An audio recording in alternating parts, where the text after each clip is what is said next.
I don't know, I guess the same thing that I was doing before I joined advertising, so probably worked in television or production or yeah, probably DJing, that kind of thing. Business strategy is devised by the business or possibly the client, which is how they set a goal for their business and they figure out how to get to that goal, which usually takes a considerable amount of time. And a creative strategy, on the other hand, is of course devised by the agency. But it's important to understand that between a business strategy and a creative strategy, there are possibly several other pieces of strategy that do take place. There is an individual brand strategy, which is perhaps a result of a marketing strategy. There's a separate campaign strategy, which is more or less the creative strategy. And then each individual ad also in a campaign possibly could have its own strategy depending on media, where it's placed and the particular different target audience perhaps. But I think with the creative strategy, what we try to do is we try to figure out how to make the consumer feel a degree of emotion towards the brand and to, you know, experience something with the brand and hopefully make them engage with the brand. So usually with the creative strategy, that's what we really try to do to get maximum possible engagement the way the brand wants them to engage with it.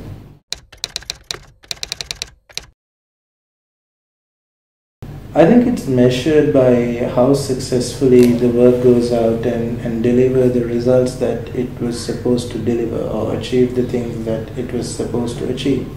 Having said that, I think it's really important at the beginning when you set those goals to set realistic goals, because advertising can't go and do everything. A campaign can't deliver everything. So it's important that agencies and clients get together and be realistic about what they want the advertising to go out there and achieve. And then it's of course the agency's responsibility to ensure that the work goes out and does what it's supposed to. I don't think so. In fact, no, we shouldn't. But it's also important to remember that we aren't always correct as well. Nobody is. So it's a partnership between agency and client, with both parties having to be ready to accept that they may be wrong and to backtrack and to listen to the other person's opinion and to understand the value in that differing opinion and to understand that each person is talking about something with a considerable amount of knowledge about what they're talking about. And if you look at all the good work that goes out there and does well for brands and even at award shows, for example, it's really great work that's got together, that brand teams and agency teams and creative teams have got together and produced really good work together. So no, I don't think at all that we should always accept that the client is right. I don't think any good client expects agencies to always accept that they are right, and certainly in my experience they don't. So yeah, no, I don't think we should.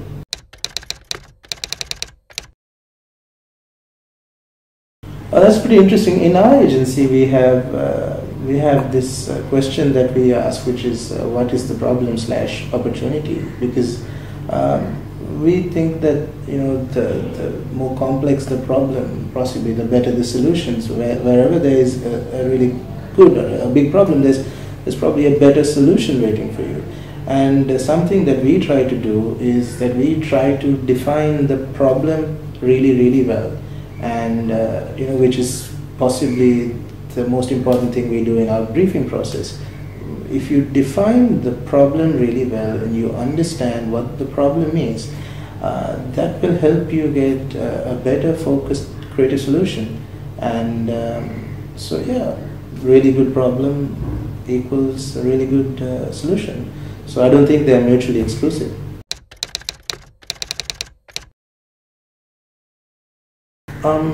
I think that the client and the brief and the agency teams get together to make a really awesome brand. There's a pretty misguided belief that you need good, solid, established brands to do really good work. So that's one school of thought. And there's the other which says that really good work cannot be done for big established brands, and you need some strange thing that nobody's heard of to do really good creative work. But neither of it is true. You just need people to get together, good client input, a good brief, a good problem definition, and focus creative. So none of these individual things can result in really good work. It's just not possible. The entire process has to be good. If you want something fantastic, it's like building a car. If you want a really great car, you can't just have good design, a good look on the outside if you don't have a good engine and performance. If you have that, and if you don't have good handling, it's not going to work. So it's about getting every single step of the process right, and that is possible with anything. It's not. It's sort of defeatist to say, "Oh, it's not a good brand, I can't do it." You need everything to get together and combine if you want to do something great.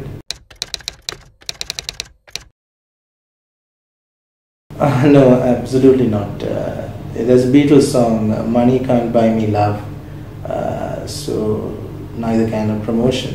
I think Frank Lowe got it right in his book. He talks about how when you were a kid, you can't buy a friend just by giving them a piece of chocolate in the playground. In the same way, you can't buy a loyal consumer by giving them $50 off a can of soup. It's not going to happen. You can't buy loyalty. And I think that not that I can't place my mind exactly on it at the moment. There's proven research that says that price offs or just promos don't influence brand loyalty in the long term. They will offer you possibly fantastic returns, great sales in the short term, but this doesn't contribute towards brand love, towards loyal consumers, which is what brands want.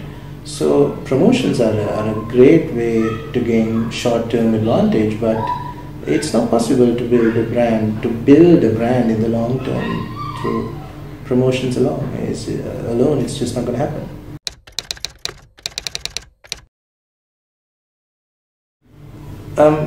Presenting is actually really easy. It is really easy because you have to remember that a good presentation or a great presentation starts way before you even enter the room. You have got to think about the questions that the client may ask, and you should figure out how to answer those questions in your work, and not just by talking, not answer those questions with your mouth at the presentations. Because a question that the client asks or other clients ask all the time is, yeah, when you explain it, it makes sense, but you're not going to be there when the TVC is playing. You're not going to be there in their living room, which is true. You're not going to be there in your living room, in their living room. So you've got to answer those questions in your work. If you do that, you'll end up with really good work. So you've defined the problem really well, and you've thought of possible complications. You figured out all of that, and you produced really good work.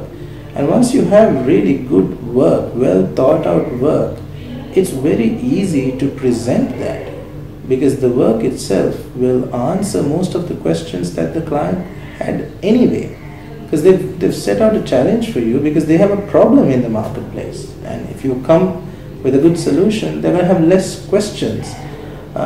So I think the secret to making the presentation easier for yourself is to do all the good work in the office before you get to the client's office.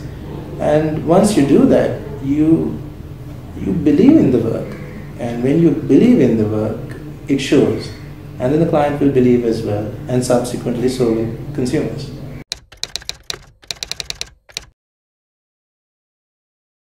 Well, it is possible, but it is also possible that it doesn't happen. It is completely dependent on, I think, the evolution of the brand during that time. And also, if a creative team and a brand team aren't ensuring that a brand evolves as time goes by, then I think they're doing something wrong to begin with. So it's possible either way. I mean, I know people who worked on the same brand and who only worked on one brand for 18 or 20 years. One of my tutors was like that. But they produce great award-winning work even 15 years down the line, working on the same brand. So it's about evolving as a creative and making sure that the brands that you work on evolve as well, because that's the most important thing.